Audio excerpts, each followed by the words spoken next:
Okay, so I've come through the back, through here, and then around here. Then we come up through here and go in and out, go over, and in and out again, like that. All right.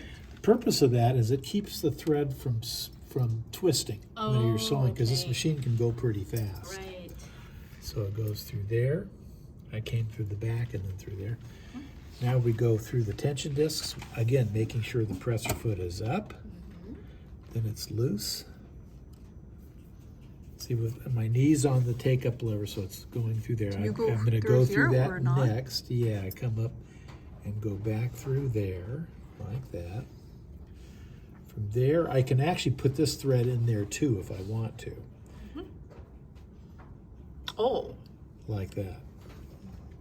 So it's taking that check spring and making it move. Remember I showed you on the Janome how that little spring moves? Same thing. So you want to make sure you go through the tension and then through the check spring. Yeah. Then it comes up through here.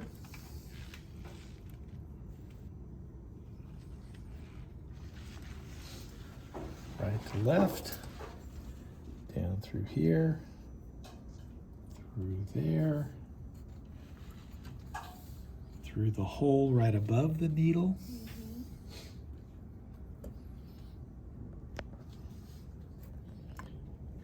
Like so. Okay. And then finally through the needle itself. Oh, did I leave that up? I did. Okay. And your needle goes in so that the groove part of the needle is to the left.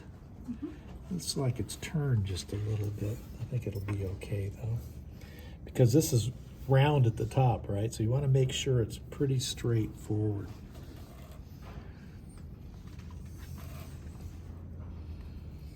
See if I can see the threaded here.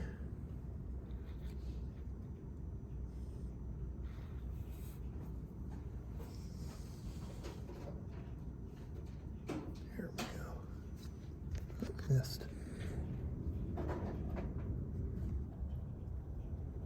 Let me get my tweezers.